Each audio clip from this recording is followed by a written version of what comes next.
La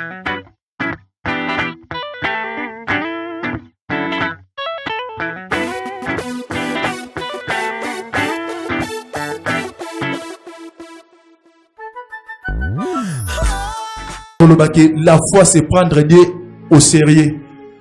La foi, c'est la monnaie céleste. La foi, c'est s'attacher à Dieu pour obtenir quelque chose. La foi, c'est toucher à l'invisible. À chaque fois que tu désobéir, tu descends. À chaque fois que tu la volonté de Dieu, tu descends. Jonas descendit à Jepho. Bien aimé, eux ont un langage très spirituel. Il descendit à Jepho. Bien aimé, on a fait plusieurs fois tant qu'Israël a quitté l'Égypte, l'Éternel fit monter Israël hors d'Égypte. À chaque fois Israël était en Égypte, Israël descendit en Égypte. Bien aimé, à chaque fois que vous avez l'ancienne vie na yo mabet, à chaque fois que vous désobéir, tu descends. À trouver un navire, à Yépé, il paya le prix du transport et s'embarqua pour aller avec les passagers à Tarsis. Il paya le prix du transport. Bien aimé, combien de fois tu payes prix pour la fertilité, pour la désobéissance, aux autres payer prix. Si est prêt, il y a aussi la désobéissance, il y a que demeurer la désobéissance. Il paya le prix. Bien aimé, pour qu'il a échappé bien la voie en Zambie. Loin de la voie de l'éternel, c'est l'éloignement spatial, et la prodigalité. On s'éloignait. Donc, on s'éloignait, on représentait via Masumu, via désobéissance. Il s'éloigna de la présence de l'éternel. Au moment où Jonas Azako zala presque ndengemo kona oyo tobengi Adam. Adam asumuki akeko batama loin de la face de l'éternel. Puis nzambe tam ayado bengi Adam où est-il? Nabatami pour naokaki mgongo na yo. Bien aimé, l'adoration, la prière, c'est monothéiste. Dieu est considéré comme l'étoile polaire. Oh, regarde, il y a tout le monde qui est fixé vers lui. Et ça, on a la gauche, non, il faut invoquer un seul Dieu. Bien aimé, tant que au côté de sommet spirituel, dans la léthargie, nous sommes capables de côté de la une tierce personne pour nous ramener dans la bonne voie. Que fais-tu ici? D'où viens-tu? Quelles sont tes affaires? Mais j'aime sa réponse. Je suis hébreu et je crains l'Éternel.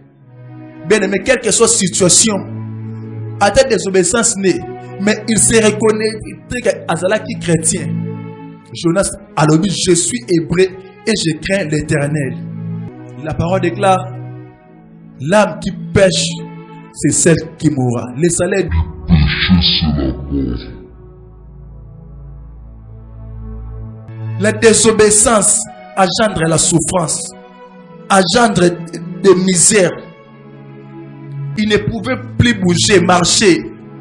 Azala Kiwana dans le ventre du poisson pendant 3 jours et 3 nuits.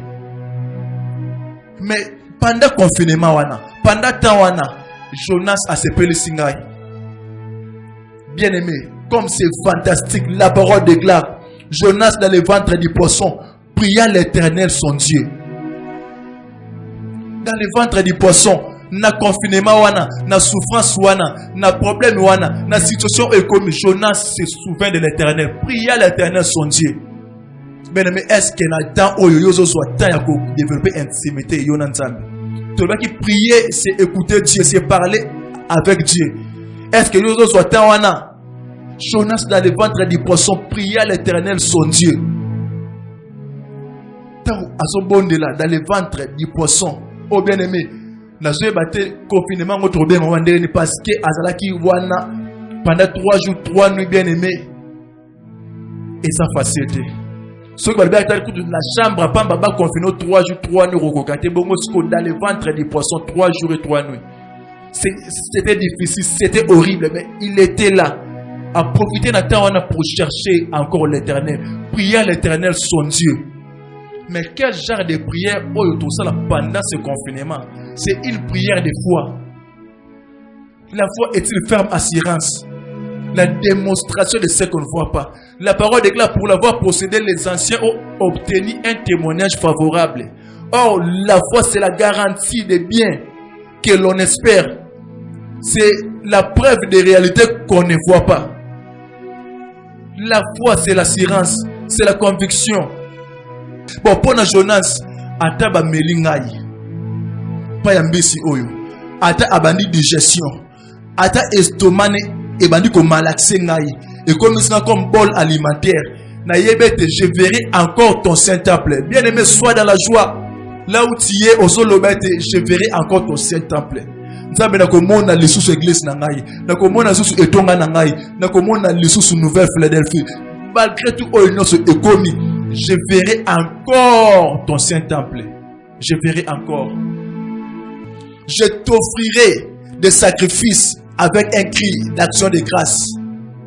J'accomplirai les vœux que j'ai fait. Le salut vient de l'Éternel. Bien aimé, pendant temps oyo, il y a confinement. Pendant temps oyo, est-ce que Okoko soit engagement? Pour moi, j'offrirai des sacrifices. Que tant que confinement aussi, la tant que déconfiné, et c'est pour bientôt. Tant que nous y a une église dimanche à Liboso, et ça pour un dimanche il y a action de grâce. Dimanche oyo nga ina yebani ko soit comme résolution de fi à Dieu un sacrifice. Que dimanche à cause de la dimanche à célébration, dimanche à louange et adoration, dimanche à célébrer la bonté de l'Éternel. Bien aimé, Nzambe a coupé sa ordre, Nzambe a intibé ordre. Et le connaît surtout oyo e kangayo, oyo e confinayo. Et c'est la maladie. Comme tu es battu, mais yeba te Nzambe a coupé sa ordre, a intibé ordre. Après avoir causé la prière à foi, après avoir qu'on se confie pas naïe, après avoir qu'on soit engagement V, le coup la Jonas avait des choses. Je t'offrirai des sacrifices d'action de grâce. J'accomplirai les vœux que j'ai fait. Le salut vient de l'Éternel. Donc à confesser en gros, puis à jouer engagement. C'est alors que Nzambe a se souvenir naïe, a baissé ordre. Bien aimé, très bientôt, déconfinement au Salama. Nzambe ko lokotanga na yo place tozali akomene biso place oya bongisi pona biso un lieu de repos. Place Jonas azalaki asala mai na ba mbonge na ba mitungisi belé. Nzambe atinde lié un gros poisson. Pona ko bimise na situation wana pona ko réanimer pe Jonas azongi lisusu na bombo pe abimisi kino ko yana ye dans le sec pour rétablir lisusu. Mais oyo opérada ki lobi Nzambe aza capable de kozongisa yo, aza capable de repesa yo lisusu. Oyo bungisaki aza capable de kozongisa yo lisusu encore une fois. Donc ce qui Nzambe asala ki lobi aza capable de kozala pe lobi wana. Il est le même hier, aujourd'hui, éternellement.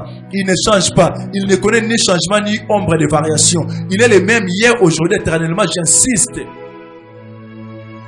L'Éternel parla encore une seconde fois. Parla encore. Donc ce qui Nzambe asala ki lobi akoko sala pe lelo. Ce qui asala ki lobi ana akoki osala pe lelo. Et là comment te ko limiter? Un Dieu immuable, un Dieu puissant, redoutable, puissant guerrier, fort dans le combat. Mais te demeurer dans la vie à prière. Une prière de foi. Une prière qui brise les jougs. Une prière qui monte comme un parfum de bonne odeur. Pendant ce temps de confinement, nous sommes confinés pour chercher le Seigneur. Nous sommes confinés pour développer l'intimité avec le Seigneur. Nous sommes confinés pour adorer Dieu. Nous sommes confinés pour nous sanctifier. Nous sommes confinés pour chercher la face du Seigneur. Nous sommes confinés pour rester dans sa présence. Nous sommes confinés pour faire du bien. Nous sommes confinés. Et c'est là qu'il a raison d'être dans le confinement. Les bienfaits confinement. Tant que vous avez yomoko, tant que vous avez confiné, tant que vous avez confiné pendant ces moments, ils ont pour la télé, ils ont pour les réseaux sociaux, mais ils ont pour développer intimité.